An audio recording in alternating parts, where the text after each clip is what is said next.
What could have been with the 1967 Chicago White Sox? In 1967, the American League, and perhaps all baseball, saw the closest pennant race to date in the last couple years of the true pennant race. Leading up to the season, there were 4 teams projected to be competing for the American League pennant.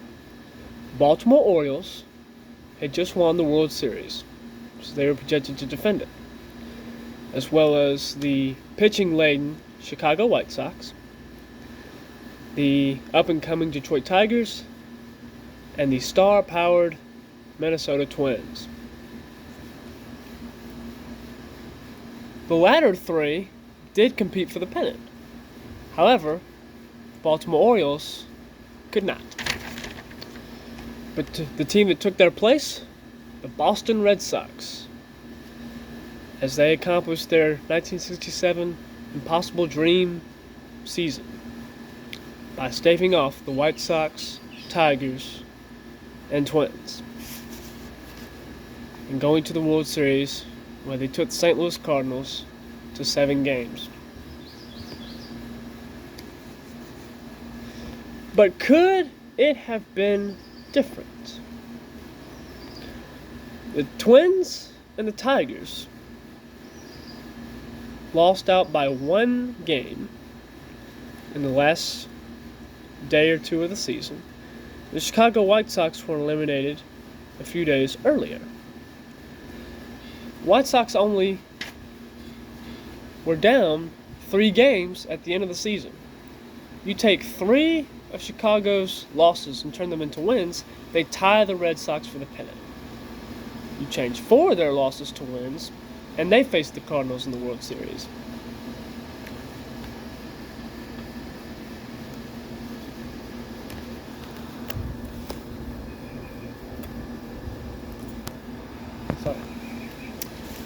Now, the lineup for the 1967 Chicago White Sox, as it was, went as the following. The starting rotation consisted of Tommy John, Gary Peters, Joe Horlen, and Bruce Howard. That top 3 punch was considered one of the best in baseball at the time. At catcher, you had J.C. Martin, platooning with Jerry McNertney's son, depending on what the handedness of the pitcher was that day. First base, Tommy McCraw. Second base, Wayne Causey. Third base, Don Buford. Shortstop, Ron Hansen. Left field, Pete Ward. Center field, Tommy Agee. And right field, Ken Berry. The bullpen, John Bushart, Don McMahon, Hoyt Wilhelm, Wilbur Wood, and closer Bob Locker. Those latter 3 being a real bullpen punch. Not a bad team, but you can see the sort of lack of star power in some places. We're going to help the White Sox get some of that back. So we'll go over some trades and transactions that happened, and we'll analyze them. Starting pitcher Juan Pizarro, before the 67 season, was sold to the Pittsburgh Pirates. In a separate transaction, the Pittsburgh Pirates sold relief pitcher Wilbur Wood to the White Sox. What if the Pirates sell Wood to the White Sox, but the White Sox don't sell Pizarro? They're separate transactions, so what if you just keep Pizarro? Then you add Juan Pizarro to your starting rotation. Outfielder Walt Williams and relief pitcher Don Dennis were traded by the Cardinals for John Romano. John Romano was the White Sox starting catcher before the 1967 season. And despite having an injury in his hand that did not heal 100% properly, he was still very good offensively and defensively.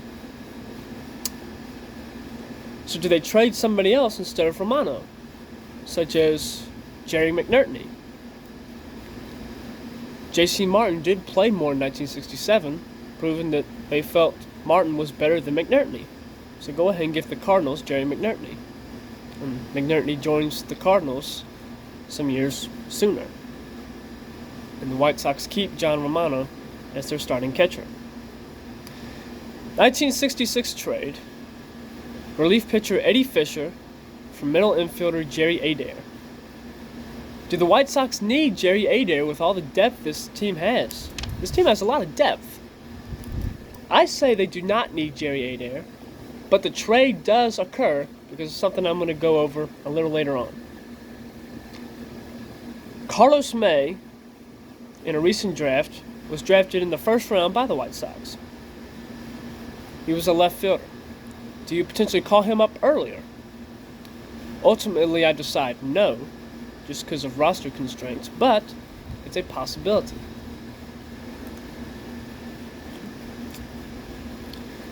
Buddy Bradford, another outfielder. Do you give him more chances to play? Because during the seasons he didn't play a whole lot, he didn't do very well. But when he played more, he was successful.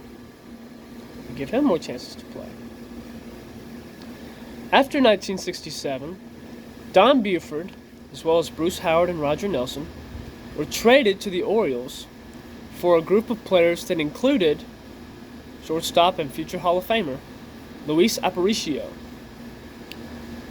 This is a good trade, but see if you can't give somebody else instead of Don Buford, such as Rich Morales. So Rich Morales, Bruce Howard, Roger Nelson for Luis Aparicio and the other three players. That way the White Sox keep Buford and they get Aparicio back, and Aparicio becomes their starting shortstop and marquee player once again. Bill Skowron was traded to the Los Angeles Angels for NBA player Cotton Nash. I consider this to be a bad trade. They did not get anything out of Cotton Nash except for maybe 3 games. And Skowron was a first baseman and veteran presence. First base depth behind McCraw. And behind another superstar that I'm going to go over a little later on. I consider this to be one of the bad trades that Kim Berry told me about when I spoke with him on the phone when discussing some of this here. So I do have some reliable resources here. BaseballAlmanac.com and Kim Berry's hearsay. Ed Stroud was traded for Jim King. This is about an even trade, although I'd rather them give up somebody other than Stroud. However, it's considered a moot point because they eventually traded King for Rocky Colavito, who adds to the outfield depth as a veteran presence. Right? And then, somebody else that can really help shake things up. In 1964, the year before the draft was implemented, the White Sox signed a young, strong, powerful, and good defensively third baseman named Bill Melton. He was called up in 1968 and was very successful. Do you potentially call him up a year sooner?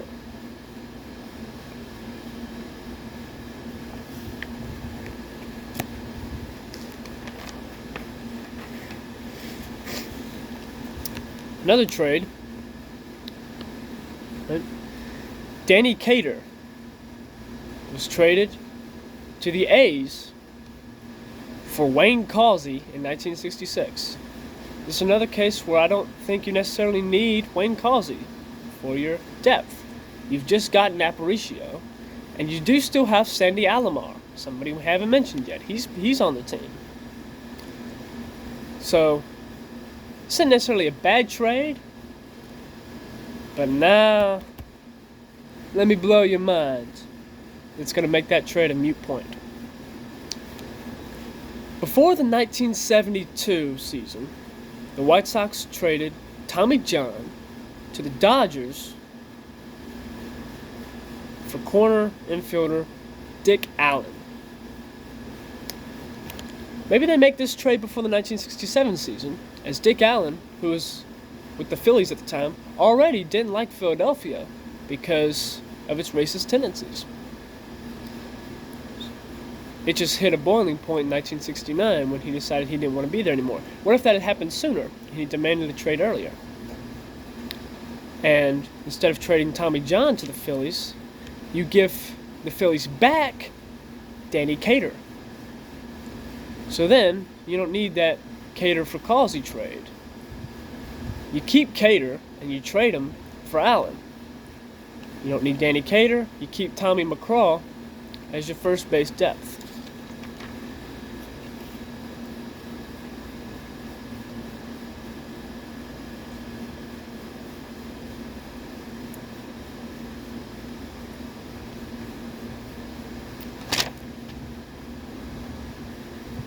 So,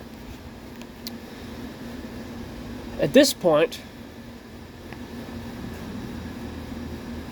you have this.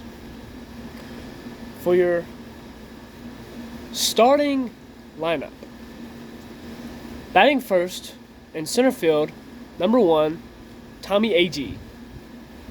Batting second at second base, number 9, Sandy Alomar. Batting third at shortstop, number 11, Luis Aparicio. Batting fourth at first base, number 15, Dick Allen. Batting fifth at third base, number 14, Bill Melton. Batting sixth in left field, number 7, Don Buford.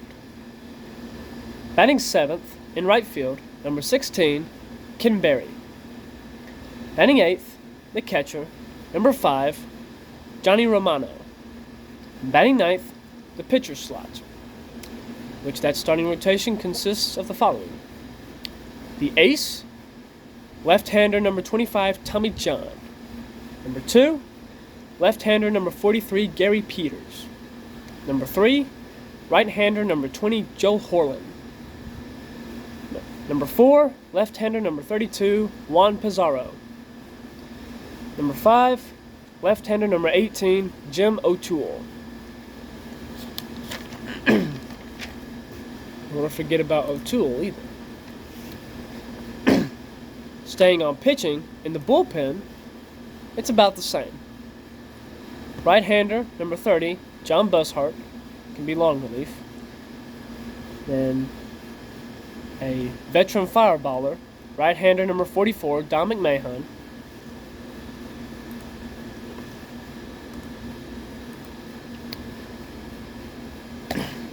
One of your 2 setup men, right-hander number 31, Hoyt Wilhelm, had that knuckleball. Then your only left-handed reliever, number 28, Wilbur Wood. And your closer, right-hander number 23, Bob Locker. And to round out the roster, on the bench, first baseman number 2, Bill Skowron. Catcher number 10, J.C. Martin. First baseman number 24, Tommy McCraw. Shortstop number 4, Ron Hansen. Left fielder number 8, Pete Ward. Center fielder number 18, Rocky Colavito. And right fielder number 3, Walt Williams. So how does this team fare? Well, again, White Sox finished 3 games out of first place. And you got to think, the additions of keeping Juan Pizarro, keeping John Romano, getting Luis Aparicio back, those are already going to add some value. As well as calling up Bill Melton sooner. And then, of course, getting Dick Allen. Again, it's only 3 more wins. 3 losses and turn them into wins. And that's assuming they're not against the Red Sox or any of the other teams, such as the Twins or the Tigers that they were competing against. Because the White Sox, to end the season, went on that 5-game losing streak that started with them losing a doubleheader started by Gary Peters and Joe Horlen, lost both games to the A's, and then 3 more to the Senators. And they were eliminated that way. You just win a couple of those, and then play a couple more really close ones, maybe some extra inning ones, during the course of the season, you have the pennant. Kim Berry told me on the phone that they had it won. Just some poor trades and maybe some poor managing at times. And just that last part of the season, that's what gave it up for them.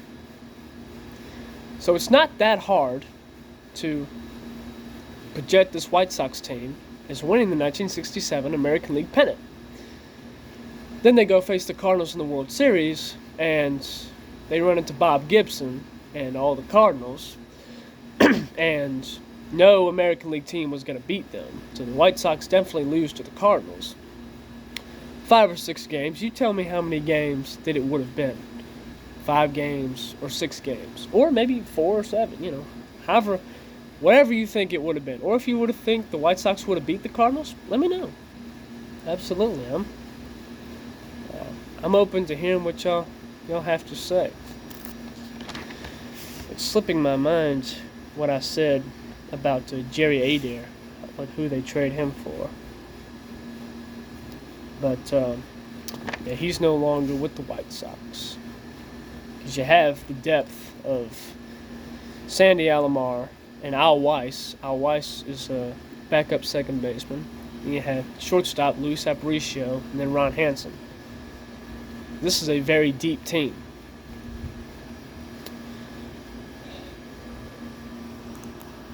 Then, of course, what are these uniforms right here? No blue, just black and white. Similar to the home uniform of today. Then you take the 1969 design, and everything that's blue, you just make it black. That's a beautiful look right there. What could have been 1967 Chicago White Sox? Let me know what you think.